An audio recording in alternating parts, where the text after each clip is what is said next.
आप ऊपर चढ़ने वाले हैं, आपको लगता है कि मैं ऊपर जब निकलना है, आप हैंड होल्ड्स को देख रहे होंगे, but more important than looking at the handholds are, देखिए आप अपना पैर कहाँ लगा रहे हैं। आपका अगर फुट होल्ड अच्छा आपको मिल गया है और आप उसके बाद बैलेंस ट्रांसफर करके खड़े हो जाते हैं, दैट मीन्स आपके हाथों के ऊपर कम लोड आ रहा है करके, ठीक है। सो द फर्स्ट पॉइंट इसका यही आ जाता है, ठीक है, keeping the weight on your legs instead of your arms, ठीक है। सेकेंड पॉइंट, इसका एक important point conservation of energy का आता है, ब्रीदिंग।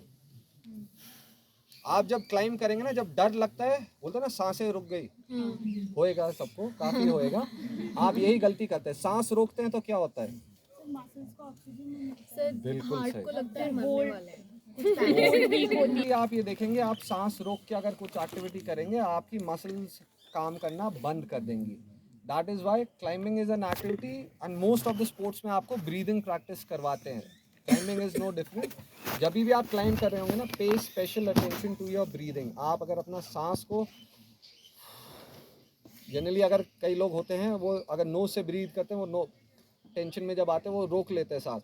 तो स्टार्टिंग में ये भी बोलते हैं कि जब आप कर रहे हैं तो नोज से ब्रीद इन करिए और मुंह से सांस छोड़िए, जिससे यू हियर योर ब्रीदिंग।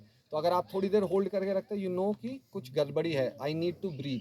क्योंकि अगर आप सांस रोकेंगे तो आप विद इन 5 to 10 सेकेंड्स वहाँ से ग्रिप लूज करके गिर जाएंगे, ठीक है।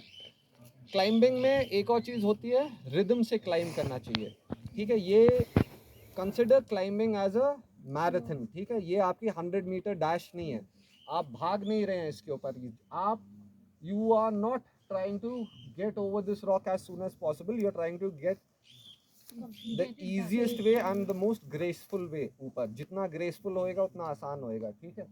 तो उस हिसाब से आप क्लाइंब करते हैं इसको। तो यहाँ पे आपका रिदम भी आता है, you want to climb with a rhythm. आप जब देखेंगे जो अच्छे क्लाइंबर्स होते हैं ना, वो भाग के तेज नहीं करते, दे डू नॉट स्क्रैम्बल। वो आराम से मूव करेंगे, एक हाथ आराम से निकाला, फिर दे वो एक लिम निकालेंगे, they are not in a rush. तो एक रिदम से क्लाइंब करना चाहिए। अगर आप रश में क्लाइंब करेंगे, आप स्टार्टिंग में तो 4-5 पिचेस निकाल देंगे, लेकिन उसके बाद जाके आपका हाथ, जब क्लाइंबिंग में आपका एक पॉइंट आएगा, बोल्डरिंग में कम होता है, जब आप रॉक फेसेस पे क्लाइंब करेंगे ना, आपकी मसल्स इतनी टाइट हो जाएंगे कि आपकी उंगलियां काम करना बंद कर जाएंगे, आप अपना सेल फोन नहीं पकड़ पाएंगे। That is known as a pump. तो अगर आप विदाउट रिदम क्लाइंब करते हैं तो आपके हाथ पैर बहुत जल्दी पंप आउट हो जाएंगे, और एक बार पंप बैठ जाता है, आपका पूरा दिन खराब जाएगा, इन द सेंस कि रिकवरी करना मुश्किल होता है, लैक्टिक एसिड बहुत जमा हो जाता है इसके ऊपर, ठीक है। इसके, हाँ जी, के हाथों के ऊपर लोड आ जाता है। आप basically what we mean to say climb with rhythm is, मतलब don't make it a race की जितने होता है। अगर आपका छोटा बोल्डर है, like boulder moves are very difficult, तो वहाँ पे इट मेक्स सेंस कि आपका रिदम तेज है, आप जल्दी से उसके डिफिकल्ट पार्ट को क्लियर करके ईजी सेक्शन पे आ जाओ। दैट्स द नेक्स्ट पॉइंट आपके, वेरी योर मूवमेंट करके। अब यहाँ पे जो वो बात कह रहे हैं, जो आपके रूट्स होते हैं, वो सारे मूव्स आपके सेम लेवल या सेम ग्रेड के नहीं होते हैं। आप नोटिस करेंगे कि जब कोई क्लाइंब कर रहा है, और आप आगे भी करेंगे, एक सेक्शन होएगा, चाहे वो ओवरहैंग होएगा, चाहे वहाँ पे थोड़ा सा टेक्निकल क्लाइंबिंग होएगी, इन एरियाज में आपको ज़्यादा वहाँ पे प्रॉब्लम आने की चांसेस हो जाते हैं, एज इन वहाँ पे फॉल ज़्यादा होते हैं। That is the most difficult section of the route, that is known as the crux, ठीक है। अब वहाँ पे आपको क्या करना चाहिए, अगर आप, सबसे ज़्यादा आप लोग गलती ये करेंगे कि आप क्रक्स को ये क्लाइंब करेंगे और वहीं पे लटक के सोच रहे होंगे मैं लेफ्ट हाथ बढ़ाऊँ या राइट हाथ बढ़ाऊँ। क्रक्स से पहले ही सोच के आप जाते हैं कि यहाँ पे मेरे को ये मूव्स करने, यू विजुअलाइज योर रूट पहले, ठीक है, कि मैं यहाँ पे ये हाथ और मूव्स करूँगी, and you move as quick as possible through the crux. आप एक बार वो क्रक्स को क्रॉस करके ईजियर होल्ड्स पे जब आ जाते हैं, then you can slow down your speed.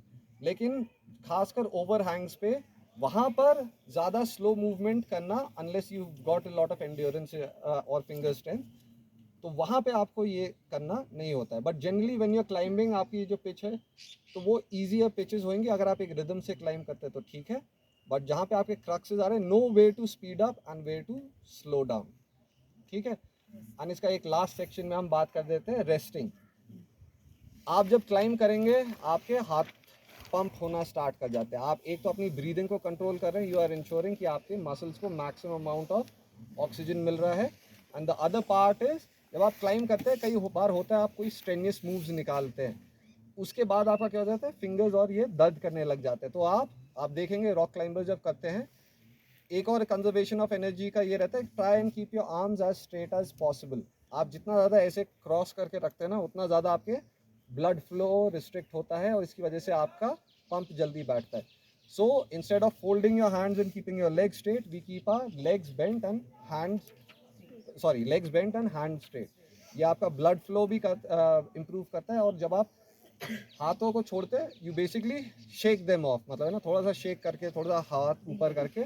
इस टाइम पे if you are using chalk, आप चॉक अप भी कर लेते हैं। And basically you rest for थोड़ा सा time. Generally you do it on a easier section of the pitch. जब जहाँ मुश्किल है, अगर आप वहाँ पे रेस्ट करने की कोशिश करें तो मोस्ट लाइकली आप पंप आउट होके गिरेंगे।